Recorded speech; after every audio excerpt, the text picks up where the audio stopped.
Bonjour à tous, c'est Ambre et bienvenue dans ce nouvel épisode de Myself First, le podcast 100% bienveillance, amour de soi et développement personnel.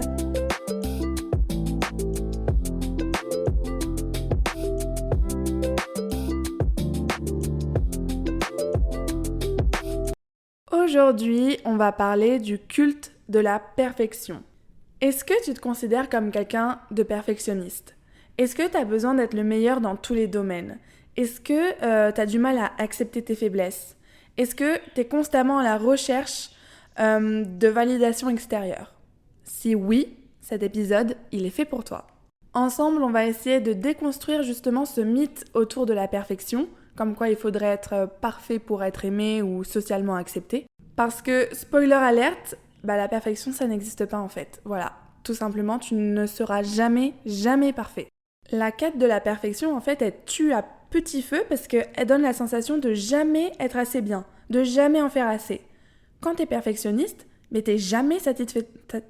Bon, écoutez, là, je suis en train de faire un épisode sur la perfection, je bégaye, mais vous savez quoi ? Je vais pas faire de montage, je vais laisser toutes mes petites erreurs, tous mes petits défauts, parce que je vais faire l'exercice avec vous de poster quelque chose qui n'est pas parfait.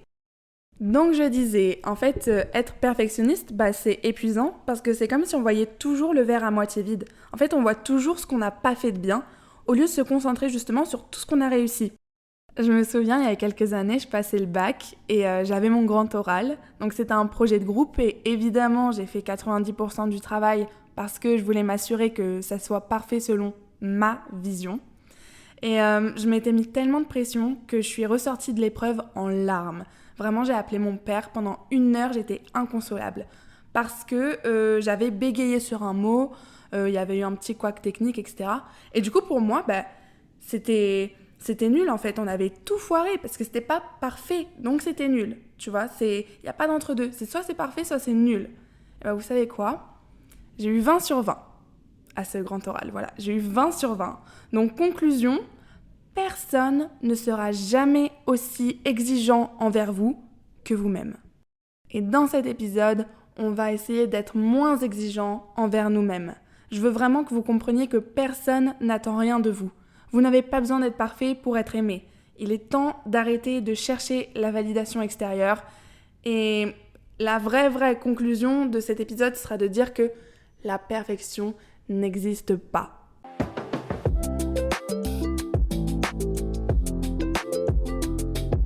Bon, alors pourquoi est-ce qu'on a besoin d'être parfait ?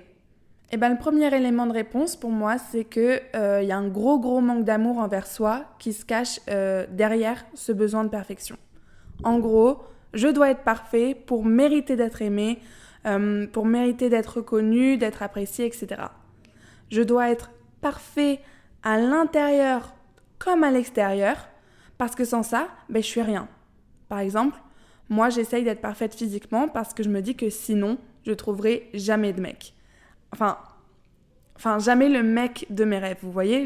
Moi j'ai vraiment des standards élevés, c'est pour ça que j'ai jamais été en couple, c'est parce que dans ma tête, j'ai un prince charmant. Et je me dis, ce mec parfait, dans ma tête, que j'idéalise, mais il faut que je sois à sa hauteur. Faut que je sois à la hauteur d'une personne qui n'existe que dans ma tête. C'est quand même assez tordu, mais bon. Et c'est horrible de penser comme ça, en fait. Vous voyez, mais là, j'ai trop envie de supprimer le petit passage que j'ai mis parce que j'ai bégayé. Mais non, faut que je laisse mes erreurs. Ambre, tu ne dois pas être parfaite. Enfin bref, je disais que c'est horrible de penser comme ça parce que ça veut dire que ma vision de l'amour, elle est conditionnée par l'apparence physique. Donc, j'ai bien conscience, évidemment, que ça m'avance à rien de penser comme ça, mais je peux pas m'empêcher de me dire que si j'étais la plus belle du monde, l'homme de ma vie, il serait beaucoup plus accessible. Le besoin de perfection, il vient d'un manque d'amour parce que moi, je sais que j'avais toujours besoin qu'on me dise « Ambre, t'es belle, Ambre, t'es intelligente, Ambre, je suis fière de toi ». Parce que j'arrivais pas à me le dire à moi-même. Encore une fois, quand on n'arrive pas à s'aimer, on cherche à remplir ce manque d'amour par un facteur extérieur. On a besoin des autres pour nous valider puisque on est incapable de le faire nous-mêmes. Quand tu essayes d'être parfait dans un domaine, ça veut dire que tu es totalement insecure dans ce domaine-là. Sinon, tu t'en ficherais en fait, tu n'essayerais pas d'être parfait. Viser la perfection, c'est vouloir combler un manque d'amour envers soi-même. C'est vouloir masquer sa faiblesse au lieu de l'assumer en fait. Chercher à être parfait, c'est être au service de son ego. Notre ego, c'est la somme de toutes nos peurs et toutes nos croyances. Vous voyez, c'est notre fierté, mais la fierté mal placée. La fierté qui est en alerte tout le temps. L'ego, c'est quelque chose qui doit te protéger, mais c'est quelque chose qui est vraiment le résultat de tous tes traumatismes, toutes tes mauvaises expériences. Donc, faut pas se faire manipuler par son ego. Et pour ne pas se faire manipuler par son ego, il faut lâcher prise. Mais ça, c'est plus facile à dire qu'à faire. Je ferai sûrement un épisode sur le lâcher prise parce que c'est vraiment un mindset à adopter si tu veux être heureux. Par exemple, si t'aimes pas ton corps, ton aspect physique, mais sache que c'est pas ton corps que tu dois changer, mais ta façon de penser. Parce que en réalité, si là tout de suite t'avais ton body goal, bah tu resterais quand même insatisfait parce que t'es conditionné comme ça. Tu t'es auto-persuadé que tu devais être parfait physiquement. Or, l'imperfection n'existe pas. Donc peu importe le corps que tu auras, tu resteras frustré, tu resteras pas content, pas satisfait et donc pas heureux. Comprenez bien, ça s'il vous plaît, notez-le. La perfection n'existe pas. Donc si vous continuez à courir derrière quelque chose qui n'existe pas, vous ne serez jamais satisfait, donc jamais heureux. Des fois, j'ai l'impression qu'on utilise la perfection comme une excuse pour justifier notre manque d'amour envers nous-mêmes. Genre, ah mais c'est normal, si je m'aime pas, c'est parce que j'ai pas atteint mes objectifs. Mais quand j'aurai mon body goal, quand j'aurai le job de mes rêves, quand je serai majeure de promo, bah là, je serai fière de moi, donc je pourrai m'aimer. Mais cette excuse, c'est au contraire ce qui nous bloque en fait dans notre épanouissement parce que ça crée une peur qu'on n'a pas envie de dépasser. Par exemple, ça fait 10 ans que moi j'essaye de perdre du poids et j'y arrive pas. Pourquoi ? Parce que j'ai trop peur de réussir à maigrir et de me rendre compte que je m'aime pas plus et qu'on m'aime pas plus non plus. Donc, je préfère garder cette illusion qu'un jour je perdrai du poids, un jour je me trouverai magnifique, parce qu'en réalité j'ai trop peur de pas m'aimer avec 7 kilos en moins. Donc la recherche de perfection, c'est non seulement ce qui t'empêche d'avancer, mais c'est ce qui t'empêche aussi de commencer un projet. Vous voyez toutes les excuses en mode non mais j'attends le bon moment pour lancer mon business, non mais j'attends que toutes les conditions soient réunies pour lui déclarer ma flamme. Mais non, quand t'attends le moment parfait, la personne parfaite, le truc parfait, mais t'es sûr que ça va jamais arriver parce que encore une fois, la perfection n'existe pas. Donc si là, toi, tu m'écoutes et tu veux lancer un business, tu veux aller déclarer ta flamme, tu veux aller faire un voyage, tu veux aller faire un truc, mais tu attends une occasion, un signe, un je sais pas quoi, non. Il n'y aura jamais de moment parfait, il n'y aura jamais de circonstances réunies, ok ? Donc ne trouve pas d'excuses, n'attends pas que tout soit parfait pour te lancer, lance-toi maintenant. Si tu as envie, fais-le. Mais vraiment, pense-y. Est-ce que là, tout de suite, il y a quelque chose que tu cherches à tout prix à améliorer, que ce soit dans ta vie professionnelle, personnelle, sur ton corps, dans ta tête, peu importe. Mais malgré tous les efforts que tu fais pour essayer d'être parfait à ce niveau-là, il n'y a rien qui change. Si c'est le cas, c'est qu'il y a une peur, il y a un blocage, tu vois. Et les blocages, ils viennent toujours de la peur. Donc, on va essayer d'identifier la peur qui se cache derrière tout ça. Et pour ça, il faut que tu te poses la question, quelle serait la pire chose qui pourrait m'arriver si ce que je désire se produisait vraiment ? Exemple, ça fait des années que tu veux une promotion dans ton travail, mais à chaque fois, ça passe à côté. Alors là, tu vas te dire « Ah, mais j'ai pas de chance. Ah, mais mon patron, il voit pas tous les efforts que je fais et tout. » Mais non. Ça vient pas de ton patron, ça vient pas des autres. Si t'as pas la promotion, c'est qu'en réalité, il y a une peur, il y a un blocage qui vient de toi. Donc là, pose-toi la question. Ce serait quoi la pire chose qui m'arriverait si j'avais effectivement cette promotion ? Donc la première réponse, tu vas me dire non, mais il n'y a rien qui... Enfin, ça me rendrait heureuse, donc il n'y a rien qui me bloque. Enfin, je serais hyper épanouie si j'avais cette promotion.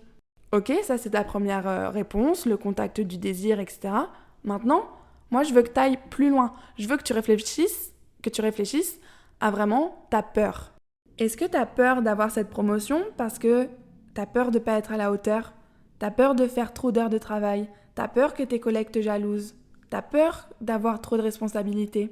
Et une fois que tu as identifié cette peur, ne la juge pas. ne te blâme pas, c'est tout à fait normal d'avoir des peurs, mais essaye au contraire de la comprendre et de passer par-dessus, enfin passer au-dessus, tu vois. De toute façon, derrière chaque blocage, il y a une peur, et une fois que tu as déterminé la peur, je trouve que c'est beaucoup plus facile d'aller de l'avant. Donc finalement, à chaque fois que tu essayes d'être parfait, ça veut juste dire que tu t'aimes pas assez pour t'accepter comme tu es. Donc au lieu de viser la perfection, vise l'amour de toi-même. Waouh, c'est beau.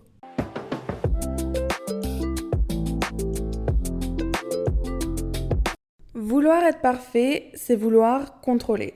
Ah là là là là, le besoin de contrôle, mais c'est terrible. Les perfectionnistes, ils ont besoin de contrôler à la fois eux-mêmes, mais aussi, voire surtout des fois, les autres. Pourquoi ? Tout simplement parce qu'ils ont peur. Le besoin de contrôle, encore une fois, il est généré par l'ego et il est là pour masquer, essayer de cacher sa vulnérabilité, ses failles, son manque de confiance en soi surtout. Ce qui se passe dans ta tête, tes émotions, tes pensées, tu peux pas les contrôler. En revanche, ton physique, si. Ta carrière, si. Tes études, si. Donc tu finis par te mettre une pression de dingue pour être parfait physiquement, intellectuellement, socialement. Tout ça dans le but de cacher tes insécurités intérieures. Mais ça, on va y revenir juste après. Là, je vais plutôt m'attarder sur le besoin de contrôle physique et scolaire pour illustrer mes propos. Le besoin de contrôle physique, il est lié à la croyance qu'on n'est pas assez bien à l'intérieur. En gros, on cherche à camoufler notre personnalité en misant tout sur notre apparence physique. Avant, je me maquillais beaucoup, j'emportais mon maquillage partout où j'allais au cas où j'avais besoin de faire une retouche. Mes cheveux, je les lissais parce que c'était impossible pour moi de les laisser naturels. En soirée, je faisais attention à comment je dansais. J'essayais toujours de me tenir droite, qu'on regarde que moi. J'étais dans la séduction, vous voyez. Enfin, en fait, j'étais 100% dans le contrôle de mon image. Et en fait, j'essayais de cacher ce que j'étais. Je lissais mes cheveux, qui étaient à la base bouclés. Je masquais mon visage sous 3 couches de fond de teint. J'essayais d'être irréprochable physiquement parce que c'était ma hantise que quelqu'un puisse voir un seul de mes défauts. Ça, c'était à l'époque où j'avais pas confiance en moi. Donc, ça me rassurait en fait que les gens me trouvent belle. Aujourd'hui, j'ai grandi, j'ai pris conscience de ma valeur et du coup, je sors sans maquillage, je sors en jogging, pas coiffée, parce que j'ai réussi à me défaire du regard des gens sur ce point-là. Et surtout, je connais mon potentiel. Quand t'as 100% confiance en toi, t'as pas besoin d'être 100% au top tout le temps. Personne n'attend de toi la perfection. Personne n'attend de toi que tu sois infaillible. Personne n'attend de toi que tu n'aies aucun défaut. Fais les choses pour toi. Danse comme tu veux, habille-toi comme tu veux, maquille-toi comme tu veux. T'as tellement de choses à offrir à l'intérieur. Arrête de te limiter à ton physique. En plus, c'est un cercle vicieux ça. Parce que si tu mises tout sur ton physique, tu vas attirer des personnes qui sont là que pour ton physique. Et donc, quand tu vas commencer à te livrer un peu à elles, à montrer un peu ce qu'il y a à l'intérieur, mais ces personnes, elles vont partir parce qu'elles sont pas là pour ça. Tu leur montres le physique, elles sont là pour le physique. Donc, t'auras que des relations superficielles, pas honnêtes. Et ça va encore plus te détruire ta confiance en toi. Et ça va te renforcer la croyance que t'es rien de plus qu'un physique. Et ça, c'est pas vrai. Tu sais que t'es beaucoup plus que ça. Prends conscience de ta valeur. Prends conscience de ton potentiel. Mets en valeur tes qualités au lieu d'essayer de gommer tes défauts. Concentre-toi sur le positif. Non mais je trouve ça fou, je trouve ça fou, mais je fais partie de ces gens-là aussi. Au lieu de prendre son énergie pour en faire quelque chose de constructif avec toutes nos qualités, on prend notre énergie et on passe notre temps à juste essayer de cacher ce qu'on n'aime pas chez nous. Mais non, faut qu'on mette en avant ce qu'on aime bien, au contraire. Donc là, je te propose un petit exercice, c'est que tu vas me sortir une feuille, un crayon, et tu vas me lister tout ce que t'aimes chez toi. Tu fais la liste de tout ce que t'aimes dans ton corps, de tes compétences professionnelles, de tes qualités relationnelles, de tes accomplissements dans ta vie. Tu me dresses une liste sur le meilleur de toi pour te rappeler ce que tu vaux. Et pour te rappeler que tu vaux bien plus qu'un physique.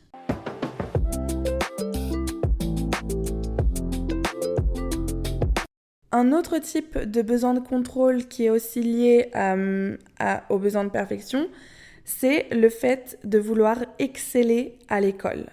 être le premier de la classe, avoir des 18 sur 20, être major de promo. Scolairement, moi j'avais besoin que tout soit parfait. C'était impossible, et je sais que je suis pas la seule, hein. Je parle pour moi, mais je sais vraiment que je suis pas la seule.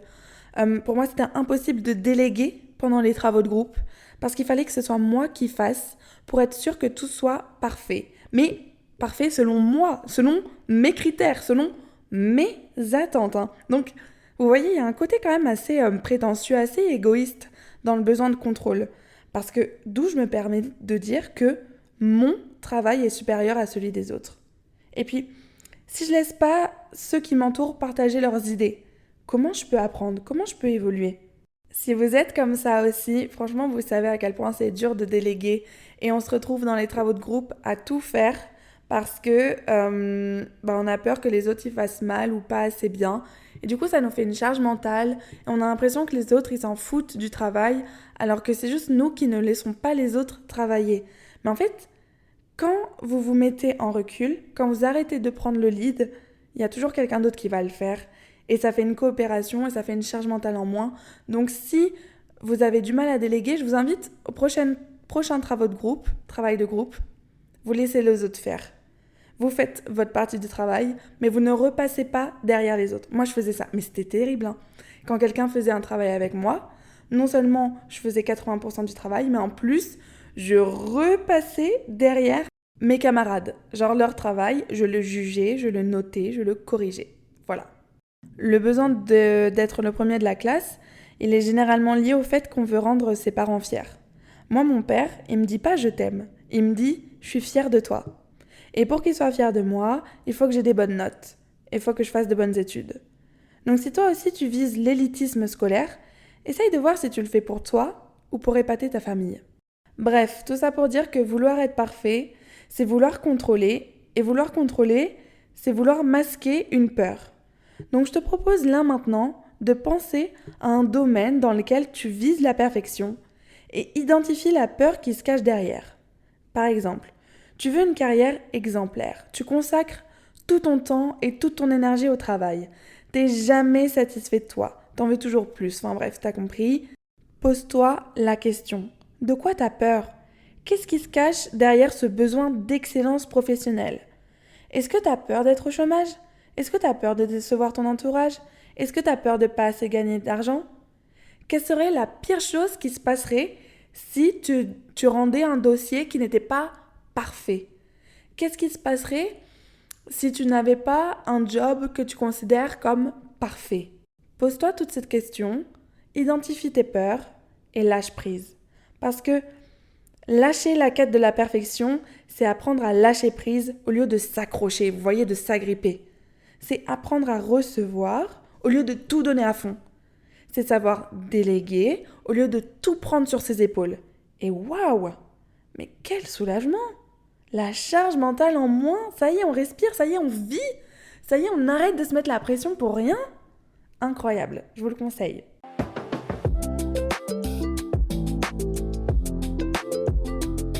Chercher la perfection, c'est chercher la validation d'autrui. Bah ouais, tu cherches jamais à être parfait pour toi. Si t'étais le seul au monde, tu chercherais pas à être parfait. Donc il y a toujours la question du regard de l'autre dans la quête de la perfection.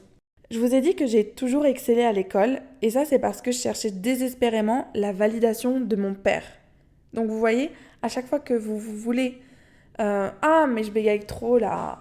À chaque fois que vous voulez performer, être parfait dans un domaine, posez-vous la question de savoir pourquoi vous faites ça. Pour qui? Pour qui vous faites ça? Pour qui vous voulez être parfait? Est-ce que tu veux rendre tes parents fiers?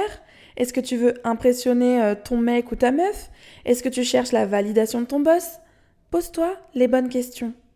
Personne n'attend de toi que tu sois parfait. Au contraire, les défauts, c'est ce qui rend humain, c'est ce qui fait ta singularité. Et puis, quand t'aimes quelqu'un, tu les vois pas ces défauts, ou, tu peux trouver ça mignon, genre, ah mon mec qui ronfle, c'est trop mimi, ah ma pote elle est tout le temps en retard, mais bon, c'est comme ça qu'on l'aime. Alors si toi t'es capable d'aimer les défauts des autres, et que les autres sont capables d'aimer tes défauts, pourquoi toi t'es pas capable d'aimer tes propres défauts? Et puis, encore une fois, la perfection ça n'existe pas, parce qu'il y a autant de visions de la perfection que d'humains sur la planète. Chaque personne a sa propre idée, sa propre confection de la perfection. Et tu pourras jamais plaire à tout le monde. T'es blonde? Bah tu plais pas aux mecs qui préfèrent les brunes. T'es de droite? Bah tu plais pas aux personnes qui sont de gauche. T'aimes pas les chats? Bah tu plais pas à ma sœur. Ce qui est parfait pour toi, c'est pas nécessairement parfait pour les autres. Donc toi t'es là. Tu cours derrière un concept de perfection qui n'existe pas, que tu n'atteindras jamais, et tu gaspilles toute ton énergie pour être validé par des personnes dont en réalité t'en as rien à faire. Et le pire, c'est que tu t'obstines à paraître parfait, mais t'as aucune idée de ce que eux considèrent comme parfait. Imagine, tu perds 15 kilos pour plaire à un mec, et en fait ce mec il préfère les meufs rondes. Imagine, tu auras un dossier de travail sur lequel tu as passé tes 5 dernières nuits pour impressionner ton boss, et en fait ton patron il se sent juste menacé par ton talent. Arrête d'essayer d'être validé par les autres, arrête d'essayer d'épater la galerie, arrête d'essayer de faire les choses pour être reconnu. Non, fais les choses pour toi, avec tes défauts, tes limites, tes failles, tes... Enfin, je sais pas, finissez la phrase. Arrête de vivre pour les autres. Si t'étais seul au monde, est-ce que tu te plairais comme t'es là? Avec ce corps, avec cette mentalité, avec ce travail, avec ce train de vie? Si oui, bah t'as rien à changer. Et sinon, améliore les domaines dans lesquels t'es pas encore satisfait de toi-même, mais juste comme il faut, pas trop. Juste assez pour être fier de toi et pour te plaire à toi. Et tu sais quoi? C'est une fois que tu seras en phase avec toi-même, que tu assumeras tes forces autant que tes faiblesses, que tu deviendras parfait. Parfait dans ton imperfection. Bah oui, parce que ceux qui sont parfaits ou ceux qui veulent essayer d'être parfaits, c'est ceux qu'on déteste le plus. Vous voyez, c'est chiant d'avoir un collègue parfait. C'est chiant d'avoir un mec parfait parce que c'est boring. C'est chiant d'avoir une famille parfaite parce que c'est hyper contraignant.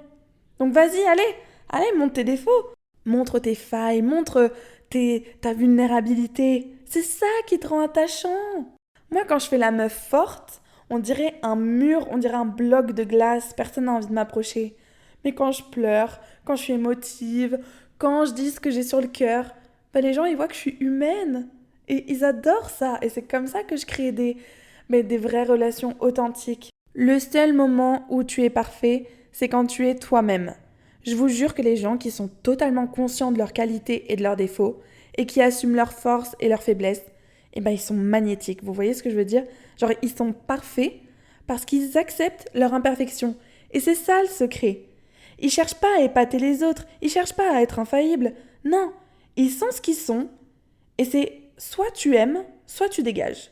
L'exemple le plus concret, c'est que, vous voyez mes premiers épisodes, je faisais le script, je lisais à la lettre, je faisais plein de montages pour que tout soit parfait. Genre, je passais des heures à enregistrer mon podcast parce que je refaisais les tournures de phrases. Fallait que tout ce que je dise soit dit dans le bon ton, soit dit dans le bon rythme, etc. Et les 2 derniers épisodes, depuis les red flags, là, je le fais sans script. Et mes épisodes que je fais sans script, où je suis totalement naturelle, totalement authentique, je fais des fautes, je reprends ma respiration, je bégaye, je fais des petites fautes d'orthographe et tout. Enfin, pas d'orthographe, mais de vocabulaire. Bon, vous avez compris. Et c'est comme ça que vous me préférez. Je sais parce que vous... Bon, non mais là j'abuse du bégaiement par contre. Bref, c'est quand je suis naturelle que vous préférez mes épisodes, parce que c'est authentique, quoi. Vous avez l'impression que c'est une copine qui vous parle, et il n'y a pas de filtre, et voilà, c'est fluide. Donc, quand j'essayais d'être parfaite, quand j'essayais de contrôler tout ce que je disais, etc., c'était beaucoup moins agréable pour vous que maintenant que je suis sans script et sans filtre, et voilà. Donc, soyez vous-même. C'est comme ça que les gens ils vous aimeront. Et d'ailleurs, si les gens ne vous aiment pas quand vous êtes authentique, c'est juste que vous êtes mal entouré. C'est pas à vous de changer, c'est aux autres. Enfin, non, c'est pas aux autres de changer non plus, juste allez-vous-en. Si vous pouvez pas être naturel avec des gens, sans qu'ils vous fassent de reproches, de remarques, mais c'est que vous êtes pas avec les bonnes personnes. D'où l'importance de l'entourage. Tu dois être entouré de personnes avec qui tu te mets pas de barrière, avec qui tu peux être authentique. Et d'ailleurs, ceux pour qui je suis le plus parfaite, c'est mes parents. parce que je suis leur fille, donc forcément je suis parfaite. Mais ce qui est marrant, c'est que mes parents, c'est aussi avec eux que je suis le plus naturelle et que j'essaye le moins d'être parfaite. Donc les gens pour qui je suis le plus parfaite, c'est les gens avec lesquels j'essaye le moins d'être parfaite. Moins tu cherches à être parfait, plus tu seras apprécié à ta juste valeur et pour ce que tu es réellement.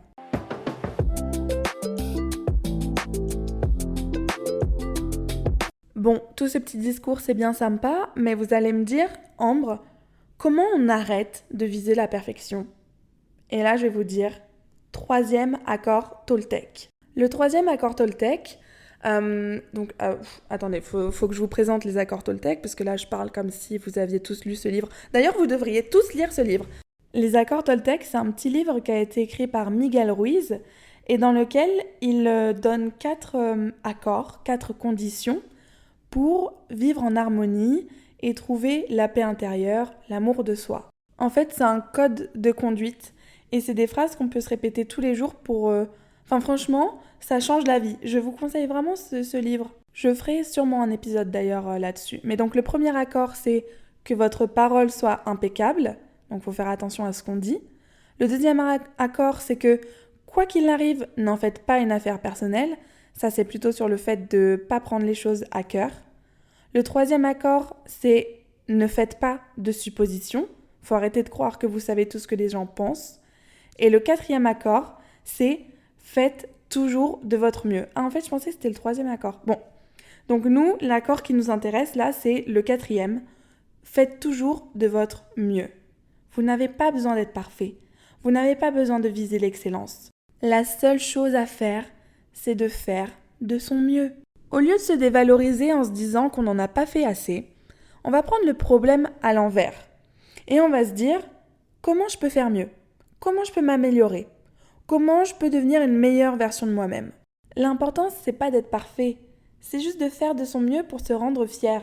Si tu te lèves le matin et que tu vises la perfection, comme ça n'existe pas, tu pourras jamais l'atteindre et tous les soirs, tu vas te coucher frustré parce que tu n'auras pas atteint tes objectifs.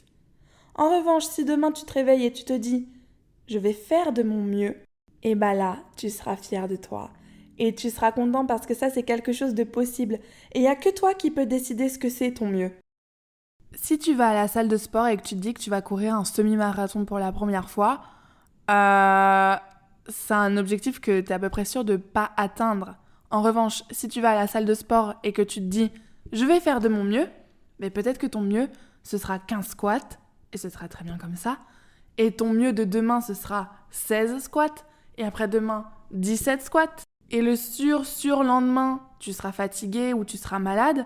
Alors ton mieux, ce sera 12 squats. Et on s'en fout, en fait, il n'y a pas d'objectif précis, il n'y a pas de chiffre, il n'y a pas de nombre, il n'y a pas de quantité. Il n'y a que toi qui peux savoir quand est-ce que tu t'es donné à fond, à quel moment tu as atteint ton mieux, à quel moment tu es fier de toi. Dans ta carrière professionnelle, essaye pas de te fixer un objectif de poste ou de salaire. Fais juste de ton mieux, donne-toi les moyens de réussir et ensuite, le reste viendra à toi naturellement. Viser la perfection, c'est être déçu. Faire de son mieux, c'est être fier de soi. Donc lisez ce petit livre sur les accords Toltec, arrêtez de viser la perfection et faites de votre mieux. Je pense que le prochain épisode va être sur les accords Toltec, donc c'est pour ça que j'insiste pas trop sur ce point.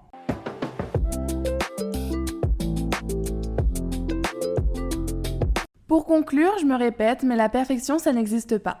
Donc tous les domaines où tu essayes d'être parfait, c'est tous les domaines où tu resteras insatisfait et donc pas heureux.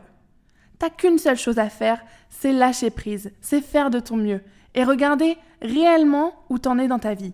Si on reprend l'exemple de ta carrière professionnelle, toi tu veux un job encore mieux payé, encore plus haut placé. Mais si tu prends du recul et que tu regardes où t'en es là maintenant, est-ce que c'est pas déjà parfait ? T'as un job, t'as un salaire, t'as une perspective d'évolution.